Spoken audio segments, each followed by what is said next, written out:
रामकृष्ण हरी. याची देई याची डोळा. आषाढी वारीच्या या पर्व पावन काळामध्ये ज्ञानोबा तुकोबारायांच्या जयघोषामध्ये सगळ्या असलेल्या दिंड्या खरं तर पंढरपूर या ठिकाणी खरं तर मार्गस्थ होत असताना परवा दिवशी येणारी आषाढी वारी आपण पाहतोय की संपूर्ण असलेली वारकरी संप्रदायाची मांड्याळी त्या ठिकाणी विठुरायाच्या दर्शनाच्या निमित्तानं त्या ठिकाणी पोचलेली आहे. याच खरं तर आषाढी वारीच्या धर्तीवरती आपण ही श्री निवृत्ती ज्ञानदेव सोपान मुक्ताबाई या असलेल्या चारही भावंडांचे हात ज्या समाधी स्थळी लागलेत ती रेडा महाराजांची समाधी, श्री संत ज्ञानेश्वर महाराजांनी ज्या स्वहस्ते ज्या समाधी दिली ती रेडा महाराजांच्या समाधीच्या या ठिकाणी आषाढी वारीचं नियोजन करण्यात येत असतं.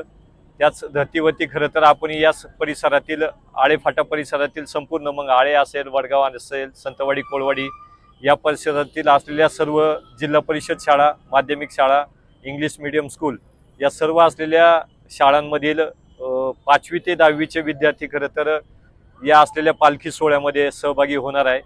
पालखी सोहळ्याचं मोठं नियोजन आळेफाटा नगरीमध्ये आपण प्रथमतच करत आहोत. त्यामध्ये ज्ञानमंदिर हायस्कूल असेल, ज्ञानराज इंग्लिश मीडियम स्कूल असेल, रेडियन्स इंटरनॅशनल स्कूल, जे.व्ही. पाटील, त्याचप्रमाणे जिल्हा परिषद प्राथमिक शाळा वडगाव आनंद, जिल्हा परिषद प्राथमिक शाळा आळेफाटा, त्याच अनुषंगाने जिल्हा परिषद प्राथमिक शाळा आळे, जिल्हा परिषद प्राथमिक शाळा आळे नंबर 2, जिल्हा परिषद प्राथमिक शाळा निमसेमळा, संतवाडी, कोळवाडी या परिसरातील एकूण 10 शाळा यामध्ये पार्टिसिपेट करणार आहे.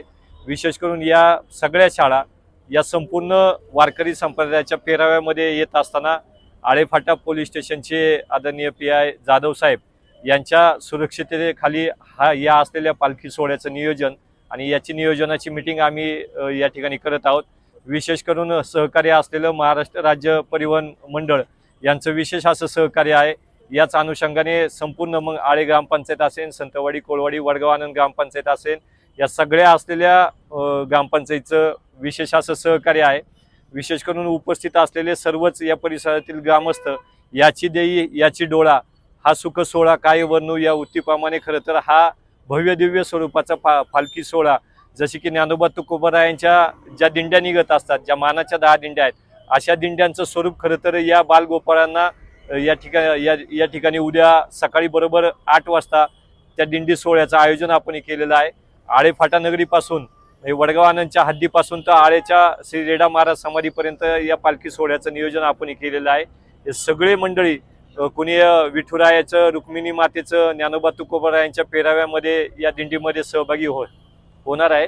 आपण ही सर्वांनी खरं तर या भव्य दिव्य स्वरूपाच्या पालखी सोहळ्यासाठी उपस्थित राहावी ही समस्त ग्रामस्थांना, संपूर्ण असलेल्या पंचकोशीतील मंडळींना विनंती आहे. सगळ्यांनी या असलेल्या छोट्याशा सोहळ्यासाठी उपस्थित राहावे. खरं तर हा एक वेगळा संकल्प घेऊन आम्ही पुढे आलेलो आहोत. कारण की वारकरी म्हणजे पाहिलं जातं की सगळे वारकरी माऊलींकडे प्रस्थान करत असताना आमचे लहान चिमुरडे यांच्यावरती हे वारीचे संस्कार रुजवावे हाच खरं तर या वारीचा संकल्प आणि हेतू आहे. या अनुषंगाने या परिसरामध्ये जसं की मेंढरांचं रिंगण होतं तसंही रिंगणाचं खरं तर उपक्रम या निमित्तानं असणार आहे. प्रत्येक असलेल्या मंदिराकडे गेल्यानंतर लहान चिमुरड्याचं त्या ठिकाणी चालीचं कीर्तन पण होणार आहे आणि त्या चालीच्या कीर्तनाला या असलेल्या पालखी सोहळ्यामध्ये साधारणतः 3 ते 3,500 विद्यार्थ्यांचा सहभाग असणार आहे. त्याच्यामुळे आपण सर्वांनी या सोहळ्यासाठी उपस्थित राहावे ही नम्रतेची विनंती. रामकृष्ण हरी. धन्यवाद. रामकृष्ण हरी. मी पोलीस निरीक्षक विश्वास जाधव आहे, पट्टा पोलीस स्टेशन. आताच जीवनशेठ शिंदे यांनी उद्याच्या कार्यक्रमाचं नियोजन सांगितलेलं आहे. अत्यंत उत्साहात आणि सौंदर्यात हा उद्याचा सोहळा पार पडणार आहे. त्या लहान मुलांचा विशेष त्यात सहभाग असल्यामुळे आम्ही सुरक्षिततेसाठी खूप चांगलं नियोजन केलेलं आहे. पूर्ण स्टँडचा परिसर आहे हा मुलांच्या जे कलागुण अंगी आहेत त्यांचं देखावा सादर करण्यासाठी करणार आहोत. तसेच येणारं जाणारी जी वाहतूक आहे, स्टँडच्या महामंडळाच्या लोकांनी खूप चांगलं सहकार्य केलेलं आहे आम्हाला. बस स्टँडमध्ये येणाऱ्या बसेस आहेत त्यांचं वेगळं नियोजन केलेलं आहे. तसेच शाळेतून मुलांना इथं येऊन घेऊन येणाऱ्या ज्या बसेस आहेत त्यांचं आम्ही स्वतंत्र नियोजनाची व्यवस्था केलेली आहे. सदर कार्यक्रमासाठी सगळ्यांनी आवर्जून उपस्थित राहावं.